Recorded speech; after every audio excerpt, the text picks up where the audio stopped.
எபிரேயரின் புத்தகம் 10ஆம் அதிகாரம் 35வது வசனத்திலிருந்து 37வது வசனம் வரை நாம் படிப்போமாக.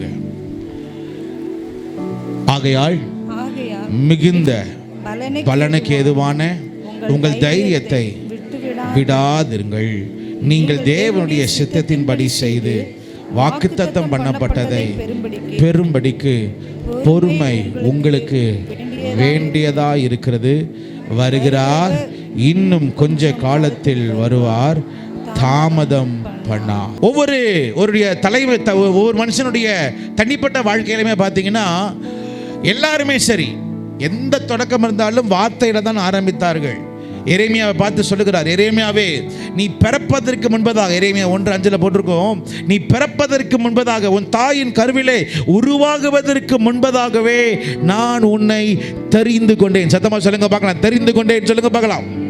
நான் உன்னை தெரிந்து கொண்டேன். உன் தாயின் கற்பத்திலிருந்து வெளிவருவதற்கு முன்பதாகவே நான் உன்னை பிரித்தெடுத்தேன். அது மாத்திரமல்ல, ஜாதிகளுக்கு நான் உன்னை தீர்க்கதரிசியாய் நான் உன்னை வைத்திருக்கிறேன் என்று தேவன் தனிப்பட்ட நபரை ஒருவருக்கும் அவர் வாக்குத்தத்தங்களை கர்த்தர் கொடுக்கிறார். நல்லா புரிஞ்சுக்குங்க, இது தனிப்பட்ட நபருக்கு மாத்திரமல்ல, குடும்பத்துக்குமே சரி. ஆண்டவர் ஆதாமும் ஏவாளையும் பார்த்து சொல்லுகிறார், நீங்கள் பலுகி பெருகி, அடுத்தது நிரப்பி, அப்புறம் கீழ்ப்படுத்தி ஆண்டு கொள்ளுங்கள் என்று அவர்களை ஆசீர்வதிக்கிறார் என்று ஆதியாகமம் 1:28 நாம் படிக்கிறோம்.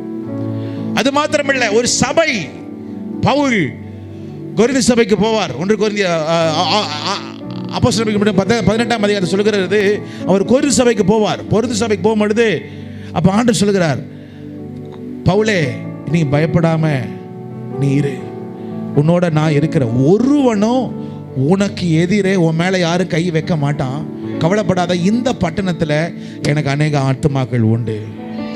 தேவன் சில வாக்குத்தத்த வார்த்தைகளை சொல்லுகிறார். இன்னைக்கு காலையில் சொல்லுகிறேன், ஒவ்வொருவருக்கும் தேவன் சில வாக்குத்தத்தத்தை கர்த்தர் வைத்திருக்கிறார். நம்புறவங்க ஒரு ஆமேன் சொல்லுங்க பார்க்கலாம். அதமா சொல்லுங்க பார்க்கலாம், ஆமேன். ஆனால் என்ன பிரச்சனை, இந்த வாக்குத்தத்த வசனங்கள் எப்போ, இந்த வாக்குத்தத்தங்கள் எனக்கு எப்போ கிடைக்கும்? நம்ம எல்லாம் நினைக்கிறோம், கண்ணை மூடி கண்ணை திறந்த உடனே என்னது, நைட்டு தூங்கின உடனே அடுத்த நாள் காலையில் கண்ணு திறந்த உடனே எனக்கு உடனே கிடைச்சிடணும்னு நம்ம விரும்புகிறோம். அப்படி இல்லை. இந்த வேத வாக்கியத்தில் ஒரு சில காரியங்களை ஆண்டவர் சொல்லுகிறார். கர்த்தருடைய வார்த்தை சொல்லுகிறது. படிங்களேன். எபிரேயரின் புத்தகம் 16ஆம் அதிகாரம் 36வது வசனத்தை படிக்கும்படி கேட்டுக்கொள்கிறேன். நீங்கள் தேவனுடைய சித்தத்தின்படி வாக்குத்தத்தம் பண்ணப்பட்டதை பெறும்படிக்கு பொறுமை உங்களுக்கு வேண்டியதாய் இருக்கிறது. எபிரேயரின் புத்தகம் 10ஆம் அதிகாரம் 36வது வசனம் சொல்லப்பட்டிருக்கு. இன்னொரு ஆள் படிக்கும்படி கேட்டுக்கொள்கிறேன். நீங்கள் வாக்குத்தத்தம் பண்ணப்பட்டதை பெறும்படிக்கு, வாக்குத்தத்தம் பண்ணப்பட்டதை பெறும்படிக்கு பொறுமை உங்களுக்கு வேண்டியதாய் இருக்கிறது. என்ன வேண்டும்? பொறுமை. முதலாவது ஆண்டவர் சொல்லுகிறார், வாக்குத்தத்தம் பண்ணப்பட்ட காரியத்தை நீ அடையணும்னா என்ன வேணும்? பொறுமை. இன்னொரு முறை சொல்லுங்களேன். பொறுமை வேணும். பொறுமை வேணும். பொறுமை வேணும். இது அவசர உலகத்தில் ஒவ்வொரு மனுஷனுக்கும் எது குறைவா இருக்குன்னா, எது பொறுமை குறைவா இருக்கு. அந்த பொறுமை நமக்கு இருந்துச்சுன்னா நல்லா இருக்கும். பொறுமை நமக்கு குறைவா இருக்கிறது. நம்ம எல்லாருடைய வாழ்க்கையிலுமே இந்த பொறுமை என்பது சற்று கடினமாக இருக்கு. எபிரேயரின் புத்தகம் 6ஆம் அதிகாரம் 15வது வசனத்தில் பொறுமையை குறித்து, ஒரு மனுஷனை குறித்து வேதம் சொல்லப்பட்டிருக்கிறது. என்ன பட்டிருக்குன்னா, அந்தபடியே அவன் பொறுமையாய் காத்திருந்து வாக்குத்தத்தம் பண்ணப்பட்டதை அவன் பெற்றான். யாருன்னு பார்த்தீங்கன்னா ஆபிரகாம். வேதம் சொல்லுகிறது, அவன் பொறுமையாய் காத்திருந்து. சத்தமா சொல்லுங்க பார்க்கலாம். பொறுமையாய், பொறுமையாய் காத்திருந்து, பொறுமையாய் காத்திருந்த. ஒரு நாள் ஒரு ராஜாவுக்கு வேட்டையாடுறதுன்னா ரொம்ப பிடிக்கும். அதனால என்ன பண்ணாரு, காட்டுக்குள்ள ஒரு நாள் போனார். ஆனால் போகிறப்ப அன்னைக்கு என்ன பண்ணாரு, ராஜா வஸ்திரம் போடாம ஒரு சிப்பாய், ஒரு சோல்ஜரை போல் என்ன பண்ணியிருந்தார், ட்ரெஸ் போட்டுட்டு ஒரு சில ஆட்களோட அந்த காட்டுக்குள்ளே போனார். காட்டுக்குள்ளே போனப்ப அவர் வேட்டையாட போக போக போகிற நேரத்தில் திடீர்னு அவர் தன்னோட வந்த மற்ற ஆட்களை அவர் காணோம். இந்த ராஜா வந்து தொலைஞ்சிட்டார், எப்படி போகிறதுன்னு தெரியல. அப்போ அந்த காட்டுக்குள்ளே அப்படியே பார்த்துக்கிட்டே இருந்தால் திடீர்னு சூரியன் அஸ்தமிக்க ஆரம்பிச்சிருச்சு. அப்போ எப்படி திரும்ப வீட்டுக்கு போகிறது, எப்படி திரும்ப அரண்மனைக்கு போகிறதுன்னு தெரியல. அப்போ தூரத்தில் பார்த்தார், ஒரே ஒரு இடத்துல ஒரு லைட்டு மட்டும் இருந்துச்சு, சின்ன லைட்டு மட்டும் இருந்துச்சு. அப்போ அந்த லைட் எரியுதுன்னு சொல்லிட்டு நேராக அங்கே போனார். அங்கே போனால் அங்கே ஒரு அம்மா இருந்தாங்க, உங்கள் பையன் இருந்தாங்க. இவர் அங்கே போன உடனே இவர் என்ன ட்ரெஸ் போட்டிருந்தார், இந்த சோல்ஜர் ட்ரெஸ்ஸு போட்டிருந்தார். போய் பார்த்த உடனே அந்த அம்மா வந்து நம்ம தேசத்தை காக்கிற யார் வந்திருக்கிறாங்க, வீரர் வந்திருக்கிறாரு.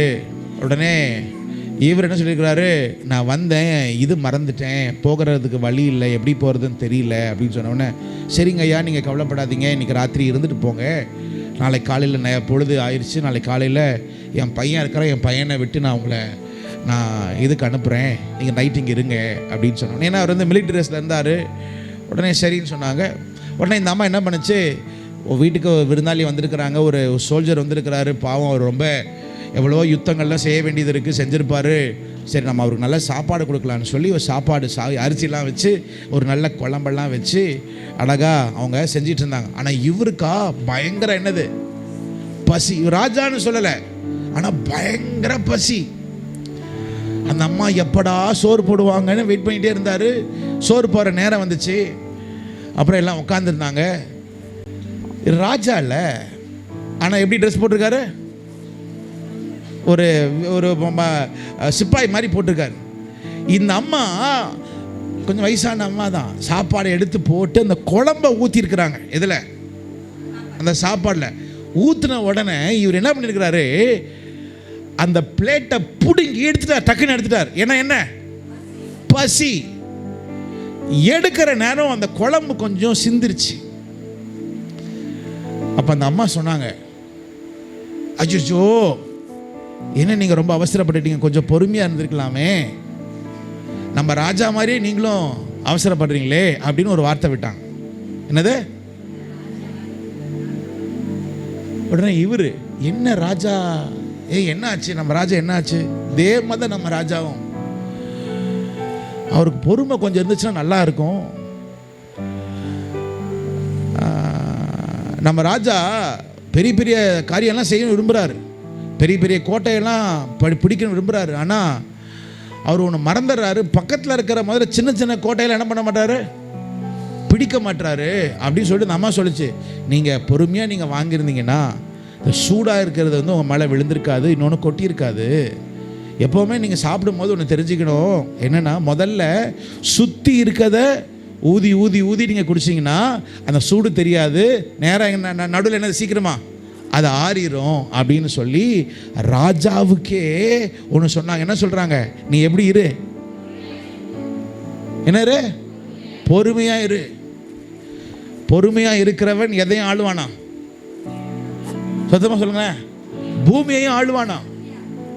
ஆண்டுடைய வார்த்தை அப்படிதான் சொல்லி இருக்கிறது, ஆரம்பம் அற்பமா இருந்தாலும் முடிவு அது சம்பூர்ணமா இருக்கும். ஒரு காரியத்தின் தொடக்கத்தை பார்க்கலும் அதனுடைய முடிவு அதுக்கு படிக்கிறீங்களா, வசனத்தை படிக்கிறீங்களா? பிரசங்கியின் புத்தகம் 7ஆம் அதிகாரம் 8ஆம் வசனம் சொல்லுகிறது, ஒரு காரியத்தின் ஆரம்பத்தை பார்க்கலும் துவக்கத்தை பார்க்கலும் அதனுடைய முடிவு நல்லது. அதோட அந்த வார்த்தை முடியல, அதுக்கப்புறம் ஒரு வார்த்தை இருக்குது, சொல்லுங்க பார்க்கலாம். பெருமை உள்ளவனை பார்க்கிலும் பொறுமையுள்ளவன் உத்தமன். பொறுமையுள்ளவன் உத்தமன். அடுத்த சொல்ல அதே வசனம் எழுதி இருக்கிறது, பெருமையுள்ளவனா இருக்காதே, நீ எப்படி இரு, நீ ஆரம்பம் வந்து உனக்கு ஒரு வேலை, அது துவக்கம், அது எப்படி இருந்தாலும் பரவாயில்ல, இன்னொன்னு மறந்துடாத, நீ எப்படி இருக்கணுமா, நீ பொறுமை உள்ளவனா இரு. சத்தமா சொல்லுங்க, எப்படி இருக்கணும், ஒரு பொறுமை உள்ளவனா இருக்கும். உலகத்தார் சொல்லுவார்கள் பொறுமையா இருக்குது அது ஒரு நல்ல பண்புன்னு சொல்லுவாங்க. ஆனால் ஆணுடைய பிள்ளைகளுக்கு தெரியுமா, பொறுமையா இருப்பது நல்ல பண்பு இல்லை, அது தேவனுடைய பண்பா இருக்கிறது. சத்தமா சொல்லுங்க பார்க்கலாமே, அது தேவனுடைய எப்படி இருக்குது, அது பண்பா இருக்குது. ஒரே ஒரு வார்த்தை மாதிரி சொல்லிட்டு அடுத்தது நான் நேரம் இல்லை. வேதத்தில் எழுதியிருக்கிறது என்னன்னா, நம்முடைய ஆண்டவர் அவர் பொறுமை உள்ள ஆண்டவர். திரும்ப சொல்லுகிறேன், உங்க வாழ்க்கையில பொறுமை ரொம்ப முக்கியம். சத்தமா சொல்லுங்க பார்க்கலாமே. ஒரு மனுஷனை கர்த்தர் மாற்றுவதற்கு எப்படியும் மாற்றுவார், ஆனால் பொறுமையாய் காத்திருங்க. சத்தமா சொல்லுங்க பார்க்கலாம். இன்னொரு முறை சொல்லுங்க பார்க்கலாம். நீ தேவ சமூகத்தில் நீ பொறுமையாய் நீ காத்திரு. காரியங்கள் உனக்கு வாய்க்காமல் இருக்கலாம், ஆனால் வாய்க்க பண்ணுகிற ஆண்டவர் ஒரு இருக்கிறார். ரெண்டாவது, அதே 10ஆம் அதிகாரம் 36வது வசனத்தில் இன்னொரு முறை படிக்க 10ஆம் அதிகாரம் 36வது வசனம், நீங்கள் தேவனுடைய சித்தத்தின்படி வாக்குத்தத்தம் பண்ணப்பட்டதை பெரும்படிக்கு. இரண்டாவது சொல்லுகிறார், உங்கள் தேவனுடைய சித்தத்தின்படி. ஒரு மனுஷன் வாழ்க்கையில தேவன் சில காரியங்களை வாய்க்க பண்ணணும்னா நம்ம இஷ்டத்துக்கு போயிட முடியாது. யார் சித்தத்தில் இருக்கணும் சொல்லுங்க பார்க்கலாம். தேவ சித்தத்தில் இருக்கணும். தேவ சித்தம்னா என்னது? என் ஆசை தேவ சித்தமா? நான் விரும்புகிற தேவ சித்தமா? இல்ல. வேதம் சொல்லுகிறது, உலகமும் அதன் இச்சையும் ஒளிந்து போகும். படிங்களேன், 1 யோவானின் புத்தகம் 2ஆம் அதிகாரம் 17வது வசனம். 1 யோவானின் புத்தகம் 2ஆம் அதிகாரம் 17ஆம் வசனம். உலகமும் அதன் இச்சையும் ஒளிந்து போகும், தேவனுடைய சித்தத்தின்படி செய்கிறவனோ என்றென்றைக்கும் நிலைத்திருப்பான். இன்னொரு முறை சொல்லுங்க பார்க்கலாம். உலகமும் அதன் இச்சையும் என்னது? ஒளிந்து போகும். ஆண்டவர் சொல்கிறார், தேவனுடைய சித்தத்தின்படி செய்கிறவனோ என்றென்றைக்கும் நிலைத்திருப்பான். அவன் நிலைத்திருப்பான். தேவ சித்தத்தின்படி நீ நிற்கணுமா? அவன் ஒளிந்து போகும்னு சொல்ல. என்னெல்லாம் ஒளிந்து போகுமா? உலகம், அடுத்தது இன்னைக்கு பார்க்குறீங்க, நாளைக்கு இதே இப்படி இருக்காது, நாளைக்கு அது மாறும். பைபிளில் பார்க்குறீங்க, உலகம் இவ்வளோ அழகாக இருக்குதுன்னு நினைக்கலாம், எல்லாம் சூப்பராக இருக்குன்னு நினைக்கலாம், ஆனால் அப்படி இல்லை. வேதம் சொல்கிறது, ஒரு நாள் உலகம் அது ஒளிந்து போகும். பைபிளில் வேற என்னெல்லாம் ஒளிந்து போகும் போக தெரியுமா? பைபிளில் போட்டிருக்கு, பழையவைகள் எல்லாம் ஒளிந்து போயின. ஒரு ஆண்டவருடைய பிள்ளை வாழ்க்கையில் பழைய வாழ்க்கை, பழைய சுபாவங்கள் எல்லாவற்றையும் நாம் ஒளித்தாக வேண்டியது இருக்கிறது. அன்பு ஒரு நாளும் ஒளியுமா? ஒளியாதா?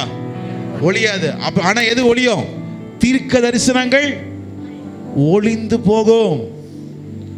1 கொரிந்தியர் 13ஆம் எழுதியிருக்கிறது, தீர்க்க தரிசனங்கள். ஒருவேளை ஆண்டவர் ஒரு சில தீர்க்க தரிசனங்கள் சொல்லியிருக்கலாம். ஆனா ஒன்று சொல்லட்டுமா, நீங்க அந்த எந்த தீர்க்க தரிசனமா இருந்தாலும் சரி, அதற்கு நீங்க பாத்திரனா இருந்தா மாத்திரம்தான் அது உங்களுக்கு நடக்கும். தீர்க்க தரிசனம் வாங்கிட்டு நான் எப்படியா இருப்பேன்னா அது நடப்பதற்கு தாமதமாகும். ஒருவேளை அது உங்க கையில கிடைக்காம அது வேற யாருக்காவது என்னது போய் சேரும். ஆகவே தான் தீர்க்க தரிசனம் உங்க கையில் இருக்கும் பொழுது, உங்க தேவர் உங்க மேல இருக்கும் பொழுது, பவுல் சொல்லுகிறார் தீமோத்தேயுக்கு, உனக்கு முன்பு உன் தலை மேல கை வைத்து சொன்ன தீர்க்க தரிசனங்கள் நிறைவேற நீ தேவனுடைய வார்த்தை நிலைத்திரு. சொன்னதால் நடக்காது, அது நிறைவேறணும்னா பைபிளில் போட்டிருக்கு, தேவ சித்தத்தின்படி நடக்கணும். சொல்லுங்க பார்க்கலாம். தேவ சித்தம் என்னது? தேவ சித்தத்திற்கு ஒரே ஒரு அடையாளம் இருக்கு, தெரியுமா உங்களுக்கு? நான் தேவ சித்தத்தில் வாழ்றேன்னா வாழலையே என்பது ஒரு அடையாளம் இருக்கு. என்ன அடையாளம் தெரியுமா? எல்லாரும் சேர்ந்து படிக்கலாமா? 1 பேதுருவின் புத்தகம் 4ஆம் அதிகாரம் 19வது வசனம். 1 பேதுருவின் புத்தகம் 4ஆம் அதிகாரம் 19வது வசனம். ஆகையால் தேவனுடைய சித்தத்தின்படி பாடு அனுபவிக்கிறவர்கள் நன்மை செய்கிறவர்களாய் தங்கள் ஆத்துமாக்களை உண்மையுள்ள சிருஷ்டி கர்த்தாவாகிய அவருக்கு ஒப்புக் கொடுக்க கடவர்கள். ஒரு மனுஷன் தேவ சித்தத்தை செய்யணும்னா ஆண்டவர் உங்க வாழ்க்கையில ஒரு காரியத்தை அனுமதிப்பார். என்ன அனுமதிப்பார்? சத்தமா சொல்லுங்களேன். பாடுகள் கர்த்தர் அனுமதிப்பார், வேதனைகளை கர்த்தர் அனுமதிப்பார், போராட்டங்களை கர்த்தர் அனுமதிப்பார். உன் பாடுகள் தான் நம்மளை தேவ சித்தத்துக்கு என்ன பண்ணுது? நம்மை நடத்துகிறது. நான் அடிக்கடி எனக்குள்ள நானே சொல்லிக்குவேன். எத்தனையோ ஊழியக்காரங்க இருக்கிறாங்க. அண்ணா, நான் எப்படிப்பட்ட ஊழியக்காரனா இருக்கணும்னு ஆண்டு சொல்லுகிறார் தெரியுமா? உண்மையும் உத்தமம் உள்ள ஊழியக்காரனே, உனக்கு கொடுத்த காரியத்தை உண்மையாய் செய். உத்தமமா செய், உன்னுடைய ஊழியத்தை நிறைவேற்று, உனக்குன்னு கொடுத்ததை நிறைவேற்று, தேவ சித்தத்தின்படி செய்கிறவனாய் நாம் இருக்கணும் இருக்கு. ஆக இரண்டாவது தேவ சித்தம். சத்தமா சொல்லுங்க பார்க்கலாம். இன்னொரு முறை சொல்லுங்க பார்க்கலாம். தேவ சித்தம், தேவ சித்தம். மூன்றாவது அதே எபிரேயரின் புத்தகம் 10ஆம் அதிகாரம் 35வது வசனத்தை படிக்கும்படி கேட்டுக்கொள்கிறேன். 35. ஆகையால் மிகுந்த பலனுக்கு ஏதுவான உங்கள் தைரியத்தை விட்டுவிடாது. உங்கள் என்னது தைரியத்தை என்ன பண்ணாதீங்க, விட்டு விடாத. உனக்கு ஒரு மிகுந்த பலன். பக்கத்தில் இருக்கிற 2-3 பேரை பார்த்து சொல்லுங்க, மிகுந்த பலன் உனக்கு உண்டு. மிகுந்த பலன், சாதாரண பலன் அல்ல, மிகுந்த பலன் உனக்கு உண்டு. உன் கையின் கரையாத்தில் ஒரு மிகுந்த பலன் உண்டு. ஒரு மிகுந்த பலன் வேணும்னா ஆண்டு சொல்கிறார், நீ கொஞ்சம் உன்னையே தைரியப்படுத்திக்கொள். நடந்த காரியத்தை குறித்து யோசிக்காத, ஓடிக்கொண்டிருந்த காரியத்தை குறித்து யோசிக்காத, உன்னையே நீ பலப்படுத்திக்கொள். உன் வாழ்க்கையை நீயே சரிப்படுத்தி கொண்டு நீயோ தைரியத்தை விட்டு விடாதே. சத்தமா சொல்லுங்க பார்க்கலாம். என்ன பண்ணாத சொல்றேன்ல, உனக்கு தைரியம்டா அப்படின்னு சொல்றேன்ல, தைரியம், உனக்கு தைரியம் அப்படின்னு சொல்றேன்ல. சிலருக்கு தைரியம் இருக்கா இல்லையாலாம் நமக்கு தெரியாது. ஒன்னே ஒன்று நீங்கள் பறிச்சுக்கணும், உங்களோட யார் இருக்கிறாங்களோ இல்லையோ, பைபிளில் போட்டிருக்கிற என்னை பலப்படுத்தும், எங்களை பலப்படுத்துமா இல்லை என்னை பலப்படுத்துமா? என்னை பலப்படுத்தும் கிறிஸ்துவினாலே எல்லாவற்றையும் செய்ய எனக்கு பலன் உண்டு. உன்னை நீ பலப்படுத்திக்கொள், உன்னை பலப்படுத்திக்கொள், உன்னை பலப்படுத்திக்கொள். எங்கள் அப்பா வரணும், எங்கள் அம்மா வரணும், என் புருஷன் வரணும், என் மனைவி வரணும், என் பிள்ளைங்க வரணும், யாரும் கிடையாது. உன்னை தைரியப்படுத்தி கொண்டு நீ பலப்படுத்தி போய் நில்லு. காரணம், உனக்குன்னு கத்த சில காரியத்தை கொடுத்துருக்கிறாருன்னா உனக்கு தான் கத்த தைரியத்தை கத்தர் கொடுக்கிறார். ஒரு ஆமென் சொல்லுங்க பார்க்கலாம். அத்தமா சொல்லுங்க பார்க்கலாம். ஆமென். நம்முடைய வாழ்க்கையில் அநேக காரியங்களுக்கு துணிகரம் இருக்கும். தைரியம் சொல்கிறேன்ல, துணிகரம். நிறைய காரியங்கள் பாவம் செய்கிறதுக்கு நமக்கு துணிகரம் இருக்கும். ஆனால் தேவனுடைய சித்தத்தை செய்வதற்கு நமக்கு என்ன இல்லை, துணிகரம் இல்லை. ஏன்னா பயப்படுறோம், ஐயோ என்ன நடக்குமோ. எப்போவுமே சரி, தேவ சித்தத்தை செய்கிறவன் ஒரு காரியத்தை மறந்துடவே கூடாது. என்னன்னா, தேவனுக்கு முன்பதாக சொல்லுங்க, தேவனுக்கு முன்பதாக நிற்கணும். இயேசு கிறிஸ்து ஒவ்வொரு நாளும் அதிகாலையில் பிதாவுக்கு நேராக பிதாவுடைய முகத்தை நோக்கி பார்க்க என்ன பண்ணார்? அவர் இருந்தார். தேவ சித்தம் செய்கிறவங்க நீ உன்னையே தைரியப்படுத்திக் கொண்டு, உன்னை பலப்படுத்திக் கொண்டு, அவர் சொல்லுகிறார், வாக்கு தத்தம் பண்ணப்பட்டதை அவன் பெரும்படிக்கு. வாக்கு தத்தம் பண்ணப்பட்டதை அவன் பெரும்படிக்கு. உன் வாழ்க்கையில தைரியத்தை நீ காத்துக்கொள். ஒரு ஆமென் சொல்லுங்க பார்க்கலாம். இன்னொரு முறை சொல்லுங்க பார்க்கலாம். கடந்த வாரம் 1ஆம் தேதி, கடந்த வாரம் நம்முடைய சபையில் அதிகாலை ஜெபம் நடந்து கொண்டிருக்கிறது. அந்த அதிகாலை ஜெபத்தில் பேசி கொண்டிருந்தேன். அதில் ஒரு வார்த்தை அது இருக்கு. என்னன்னா 25, 26, 27, இப்போ 26, 27, 27 படிச்சுட்டு இருக்கிறோம் மத்தேயுல. அதில் 25ஆவது அதிகாரத்தில் ஆண்டவராக இயேசு கிறிஸ்து அங்கே கன்னிகைகளை குறித்து சொல்லுவார்.